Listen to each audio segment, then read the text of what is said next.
Probably this is the last video. જય શ્રી કૃષ્ણ બધાને. Hope કે તમે બધા એકદમ મજામાં હશો અને મને થોડી ઘણી મિસ કરી હશે. તો અચાનક આ વિડીયો કેમ, લાઈક ઓનેસ્ટલી કહું ને તો મને ખુદને નથી ખબર શું કામ આ વિડીયો બનાવું છું. લાઈક ઘણા બધા દિવસથી કંઈ નાખ્યું નહોતું, લગભગ 2-3 મહિના થઈ ગયા છે. તો મેં કીધું કે કંઈક નાખી દઈએ, અને વીકેન્ડ છે તો વીકેન્ડનો થોડો ઘણો પ્લાન બન્યો છે, તો વાય નોટ. તો ઓનેસ્ટલી કહું તો આ વિડીયોમાં શું થશે, વ્લોગમાં શું થશે, મને કોઈ જ આઈડિયા નથી. લાઈક બધી રેન્ડમ વસ્તુ થવાની છે. અત્યારે તો બહાર જવાનો પ્લાન છે, અત્યારે તો ખબર નહીં, લગભગ બહાર જવાનો પ્લાન છે. તો કદાચ જાશું તો ત્યાંનો થોડો ઘણો વિડીયો જો શૂટ થશે તો નાખીશ વ્લોગમાં, બાકી તો હરીવાલા. તો થોડા ઘણા ટાઈમ પછી મળીએ આપણે ફરીથી. Bye bye. તો મિત્રો, વી આર બેક ફ્રોમ બજાર, અને થોડી ઘણી ખરીદી કરીને અમે હાલ્યા આવ્યા છીએ પાછા. બજારનો વિડીયો શૂટ ના થયો કારણ કે ન્યૂ વ્લોગર ને, તો આટલી પબ્લિક વચ્ચે મોબાઈલ કાઢી રેકોર્ડ કરતાં થોડું ઓકવર્ડ લાગે. અને આગળ શું થશે ખબર નથી, આગળની અપડેટ તમને મળતી રહેશે. તો ફરીથી એ પછી મારી નજર ફરી તો મેં જોયું કે જે જગ્યાએ હું મારા લાઈક બુક્સ ને બધું રાખું છું એ જગ્યા ઘણી અવ્યવસ્થિત પડી હતી. સો મેં થોડું ઘણું એને ઓર્ગેનાઇઝ કરવાની ટ્રાય કરી છે. લાઈક બહુ વધારે પડતી બુક્સ છે ને મારી પાસે, પણ જેટલી છે એટલી થોડી ઘણી વ્યવસ્થિત રાખવાની ટ્રાય કરી છે. હા, બિફોર વિડીયો છે, લાઈક એકદમ અસ્તવ્યસ્ત પડેલું છે બધું, અને પછી આ આફ્ટર વિડીયો છે, થોડું ઘણું સજાવીને રાખેલું છે બસ. એ પછી બીજા દિવસે અમે ફરવા માટે નીકળી ગયા હતા, અને અમારી ગાડી લાઈક ઘરથી થોડીક દૂર આવેલી હતી, તો અમે ત્યાં ચાલીને ત્યાં સુધી તો જવું જ પડે એમ હતું. તો ચાલીને અમે ગાડી સુધી પહોંચી ગયા, અને પછી અમે નીકળ્યા ફરવા. ને ફરવા ક્યાં જતા હતા? યસ, દ્વારકા. તો સૌથી પહેલાં તો અમે લાઈક બેટ દ્વારકા ગયા હતા, પણ તે દ્વારકા સાઈડથી જ જવાય. તો જતાં જતાં અમને મસ્ત ભગવાન શ્રી દ્વારકાધીશની ધજાના દર્શન થઈ ગયા, એટલે દિવસ તો આપણો શુભ થઈ જ ગયો છે. પછી ત્યાં જતાં રસ્તામાં અમે જોયું કે લાઈક મેળા જેવું કંઈક લાગ્યું છે ત્યાં, પણ અત્યારે બંધ હતું, અને સાંજે અમે વહેલા નીકળી ગયા તો ખબર નહીં શું હતું એ. અને આગળ પછી જે આખો સીન છે એ છે સુદર્શન બ્રિજનો, એટલે કે સુદર્શન સેતુનો, જે આમ તો ઘણો સુંદર છે, ખોટું નહીં કહેવાય.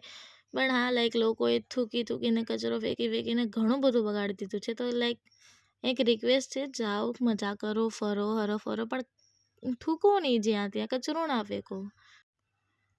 અને થોડી સ્વચ્છતા જાળવો. ભગવાનનું ધામ છે, ભગવાનનું ઘર છે, ભગવાન ત્યાં રહે છે, એને ના બગાડો કમસે કમ. એનાથી આગળ જઈને અમે પહોંચી ગયા બેટ દ્વારકાના મુખ્ય મંદિરે, અને ત્યાં ભીડ તમે જોઈ જ શકો છો, કેટલી બધી ભીડ હતી. ક્યાંથી લોકો આવ્યા હતા માત્ર દર્શન કરવા માટે અને હરવા ફરવા માટે, જે ખરેખર બહુ સારી વાત કહેવાય. ને ત્યાંથી પછી અમે દર્શન કરી, અને એક સોનાની નગરી કરીને ત્યાં સ્થળ છે, જ્યાં કૃષ્ણ ભગવાનની બધી જીવનથી મીન્સ કે જન્મથી લઈ અને મૃત્યુ સુધીની આખી જે લીલા એમણે કરી હતી, આખું એમનું જીવન દર્શાવવામાં આવેલું છે. અને આ ચંપલ જોઈને અચાનક મારા મોઢામાંથી ખબર નહીં કેમ પણ આ શબ્દ નીકળી ગયો. કેટલા મળે? ગોલ્ડન દ્વારકા એમ નહીં, ટિકિટના 40 રૂપિયા હે, બરાબર. અંદર કંઈક હે ને 40 રૂપિયા દો. કોતરા હોય ને સોનાના. શું નામ શું છે? ગોલ્ડન નગરી. ગોલ્ડન નગરી. હાલો. હા, ને અંદર જઈ અને જોયું તો ખરેખર સોનાની નગરી જ છે. લાઈક જે 40 રૂપિયાની પહેલાં વાત કરી હતી ને, 40 રૂપિયા પૂરેપૂરા વસૂલ છે. એટલું શાંતિથી ને એટલું બધું સુંદર છે ને આ જગ્યાએ, જ્યાં કૃષ્ણ ભગવાનના જન્મથી લઈને જે કારાવાસમાં એમનો જન્મ થયો હતો, ત્યાંથી જે વાસુદેવ ભગવાન એમને મૂકવા જાય છે નંદ મહારાજ પાસે, એ બધી આખી લીલા દર્શાવવામાં આવેલી છે આ બધાની જેમ. અને એમની જે બાળ લીલાઓ હતી, જેમ કે પૂતના દહન, પછી જે ગોપાલ સાથે ગાયો ચરાવવા જતા હતા, વાંસળી વગાડતા હતા, ત્યાંથી લઈ અને જે મટકી ફોડ, માખણ ચોર કહેવાણા, ત્યાં સુધીની બધી એમની લીલાઓ ત્યાં એટલી સુંદર રીતે દર્શાવેલી છે ને. તે કાલિયા નાગનું દમન, મામા કંસનો વધ, બકાસુર વધ, પછી જે માખણ ખાતા હોય છે બંને ભાઈઓ, એ બધુંય ત્યાં દર્શાવવામાં આવેલું છે. ગોપી સંગ થતી શરદ પૂનમની રાસલીલા, અને એ પછી જ્યારે નટખટ કૃષ્ણ ભગવાન જે ગોપીઓના વસ્ત્ર ચોરી કરતા હતા, એ બધું ત્યાં દર્શાવવામાં આવેલું છે. એ પછી સાંદીપની ઋષિમાં જ્યારે એ વિદ્યા પ્રાપ્ત કરવા માટે જાય છે, અને જ્યારે કૃષ્ણ ભગવાનને માતા યશોદા બાંધી દે છે, એ પછી ગોવર્ધન પર્વતની લીલા, આદિ શંકરાચાર્ય અને બીજા ઘણા ઋષિમુનિ, ભગવાન બુદ્ધ, એ બધાને ત્યાં મૂર્તિ હતી, અને એમની સચોટ માહિતી પણ થોડી ઘણી ત્યાં લખેલી હતી.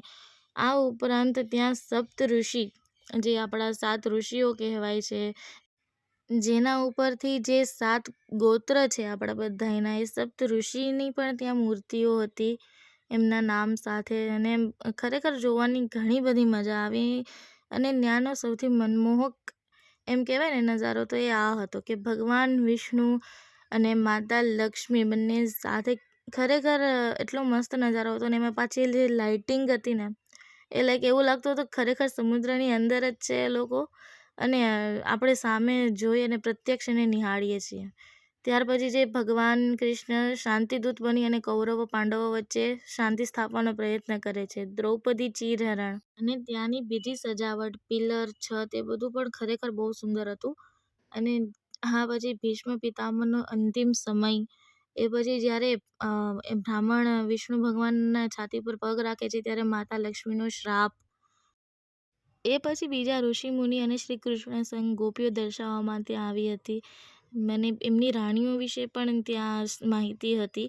આ મત્સ્ય અવતાર અને ગજરાજ, એ પછી સુદામા મિલનનું અદ્ભુત દ્રશ્ય ત્યાં દર્શાવવામાં આવ્યું હતું.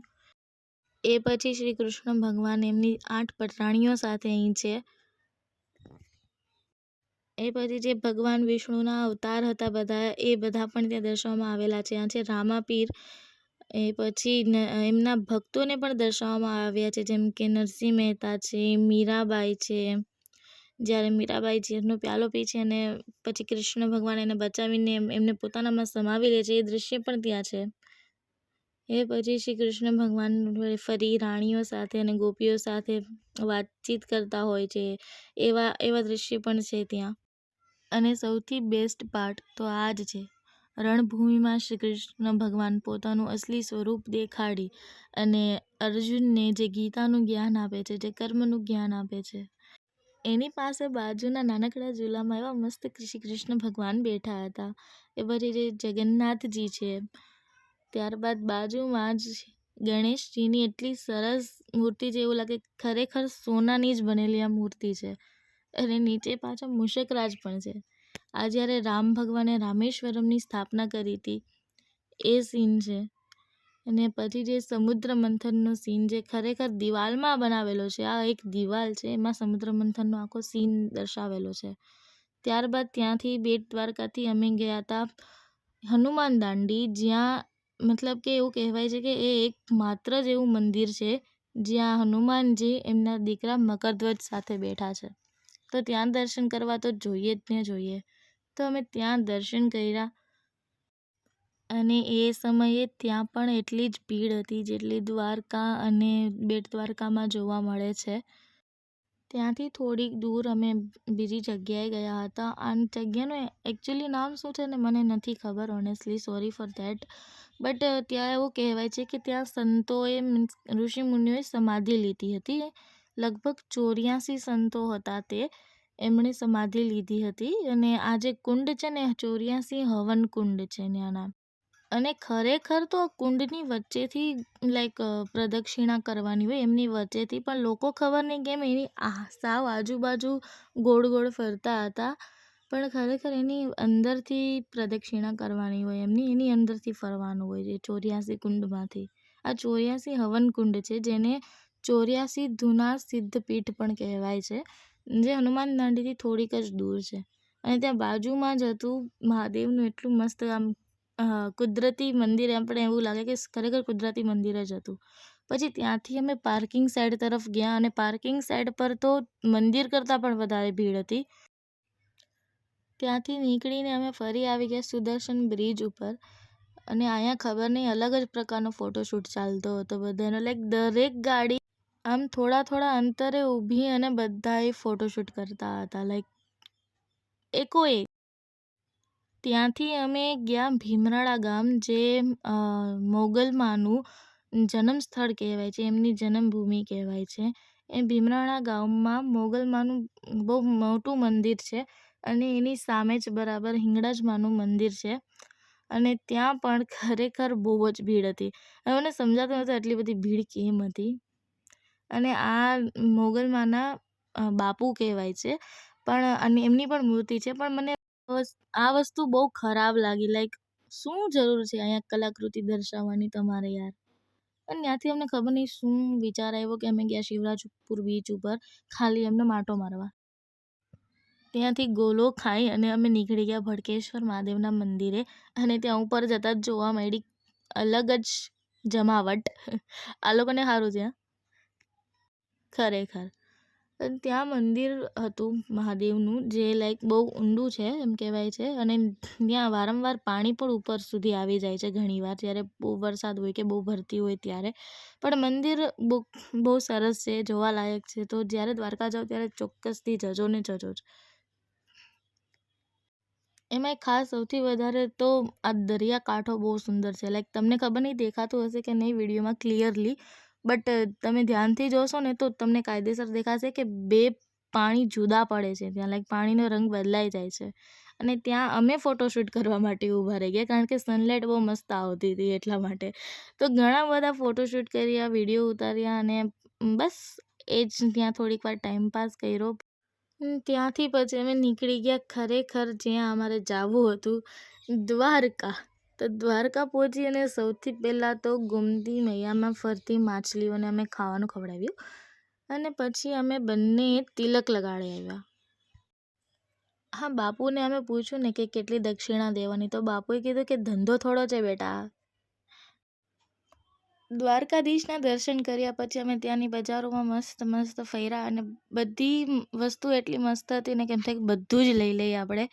અને થોડી ઘણી ખરીદી કરી, પણ અમારી સુદામા સેતુ જોવાની ઈચ્છા અધૂરી રહી ગઈ, કારણ કે એ સમયે તે બંધ હતો. તો પછી અમે નીકળી ગયા ફરી પાછા ઘરે, દ્વારકાધીશને ટાટા બાય બાય કહીને અને ફરી મળીશું એવું વચન આપીને. ફરી પાછા અમે જઈએ છીએ પોતાના ઘરે અને મસ્ત ગીત સાંભળતા જતા હતા. અને એક ખાસ વાત કહેવાની હતી કે probably this is the last video in Gujarati language. Like આના પછી વિડીયોઝ આવશે ઓફકોર્સ, બટ થોડા અલગ આવશે, થોડા ઘણા ચેન્જ સાથે આવશે. અને મેઇન ચેન્જ તો ઓફકોર્સ ભાષાનો છે, એટલે આપણી ગુજરાતી સાવ મૂકી નહીં દઉં, પણ એમાં ઘણો બધો ચેન્જ તો ઓફકોર્સ આવશે. અને થેન્ક યુ સો મચ. મારા 100 સબસ્ક્રાઈબર્સ કમ્પ્લીટ થઈ ગયા છે. તમારો ખૂબ ખૂબ આભાર સૌનો. અને બસ આવો જ સાથ સહકાર આગળ પણ બનાવી રાખજો. આ વ્લોગ જેવો વિડીયો તમને કેવો લાગ્યો એ કમેન્ટ કરીને જરૂર જણાવજો. અને જો તમે ચેનલ ઉપર નવા છો તો મારા બીજા વિડીયોઝ ચેક કરવાનું ભૂલતા નહીં. મળીશું ફરીથી આપણે એક નવા વિડીયોમાં. ત્યાં સુધી જય શ્રી કૃષ્ણ, જય દ્વારકાધીશ.